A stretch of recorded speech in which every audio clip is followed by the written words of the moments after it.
हम कौन हैं, कहाँ से आए, ये ज़मीन आसमान पानी ये सब किसने बनाए हैं, ये सब कैसे बना। ये सब सवाल हर इंसान के मन में सदियों से चल रहे हैं। आज हम इतने काबिल हैं कि हम अपना निर्माण खुद कर सकते हैं, तो हमें हमारा इतिहास भी जान लेना चाहिए। तो आज हम ब्रह्मांड के जन्म से लेकर इंसान की उत्पत्ति तक इस वीडियो में हम आपको सब कुछ बताने वाले हैं। तो जुड़े रहिए हमारे साथ वीडियो के एंड तक।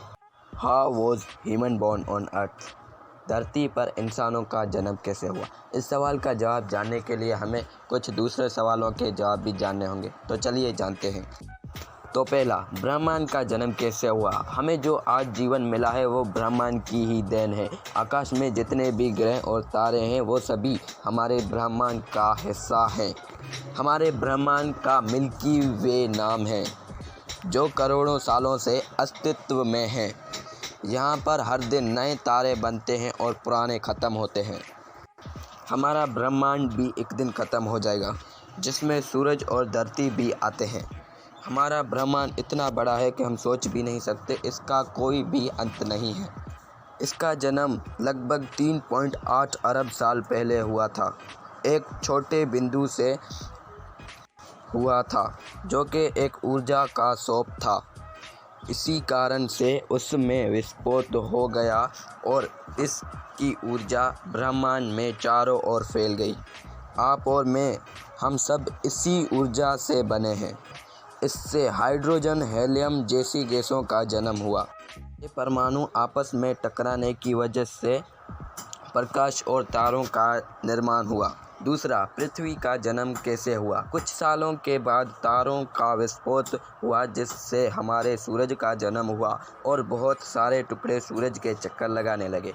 ये टुकड़े आपस में जुड़ गए, जिससे हमारी धरती और बहुत सारे ग्रहों का निर्माण हुआ। शुरुआत के दिनों में धरती काफ़ी गर्म होती थी, जिसमें पिघला लावा था। ये लावा धरती के सेंटर पॉइंट पर जाकर जमा होने लगा और हल्की चीज़ें जैसे मिट्टी, पत्थर आदि ऊपर सतह पर जमने लगी। इससे पृथ्वी पर मैग्नेटिक फील्ड का निर्माण हुआ और गुरुत्वाकर्षण भी पैदा हुआ। इस वक्त धरती बहुत तेज़ घूम रही थी।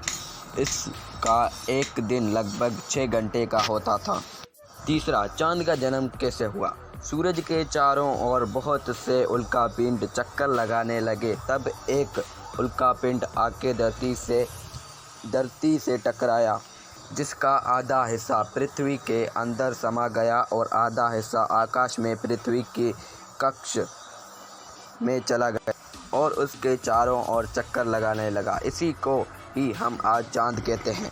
धीरे धीरे धरती और चांद के आकार में बदलाव हुआ और ये गोल होने लगे।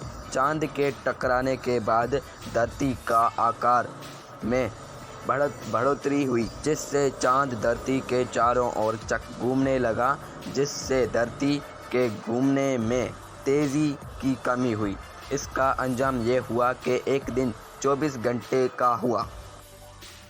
चौथा, धरती पर पानी कैसे आया? चांद के टकराने के बाद मौसम का जन्म हुआ। धरती से उठने वाली विस्फोट वायुमंडल में जमने लगी, जिससे कई लाख सालों तक धरती पर बारिश हुई और महासागर बने। कुछ चीज़ें जो हल्की थीं, जिससे महाद्वीप बने। शुरुआत में सभी महाद्वीप आपस में जुड़े हुए, बाद में भूकंप के कारण इनमें बदलाव आ गए। पांचवा, इंसान का जन्म कैसे हुआ? लोग कहते हैं कि हम बंदर के वंशज थे, मगर बंदर कहाँ से हैं? सबसे पहले समंदर में एक डीएनए वाले जीव पैदा हुए। उसके बाद समंदर में ही मछलियों का जन्म हुआ, जिसमें कुछ सालों समंदर में एक डीएनए वाले जीव पैदा हुए। उसके बाद समंदर में ही मछलियों का जन्म हुआ, जिसमें कुछ सालों के बाद कुछ ऐसे जीव भी थे जो समुद्र से निकलकर बाहर रहने लगे थे, जैसे डायनासोर्स और आदि और बहुत सारे जीव जैसे बंदरों की प्रजातियां पैदा हुई। इनमें एक प्रजाति बहुत ही बुद्धिमान थी, जो 2 पैरों पर चलती थी। उसी वजह से के हाथ खाली रहते थे, जिनका उपयोग वो नई चीज़ें जैसे हथियार वगैरह बनाने में करते थे। ये जीव आगे चलकर मनुष्य बने, जिसे आज हम इंसान कहते हैं। और कितनी अजीब सी बात है कि कुछ समय से ही हम इंसान इस धरती पर आए हैं और इस पर अपना अधिकार जमाना शुरू कर दिया। प्रकृति के नियमों को तोड़ेंगे तो वो हमें भी नहीं छोड़ेगी। प्रकृति अगर चाहे तो हमें आज भी ख़त्म कर सकती है, जैसे उन्होंने डायनासोर्स को ख़त्म किया था। उम्मीद करता हूँ कि मेरी ये वीडियो आपके लिए बहुत ही हेल्पफुल और यूज़फुल रहेगी। अगर वीडियो अच्छी लगी हो तो लाइक करें, शेयर करें और सब्सक्राइब ज़रूर कीजिएगा। थैंक्स गाइस वीडियो पूरी देखने के लिए।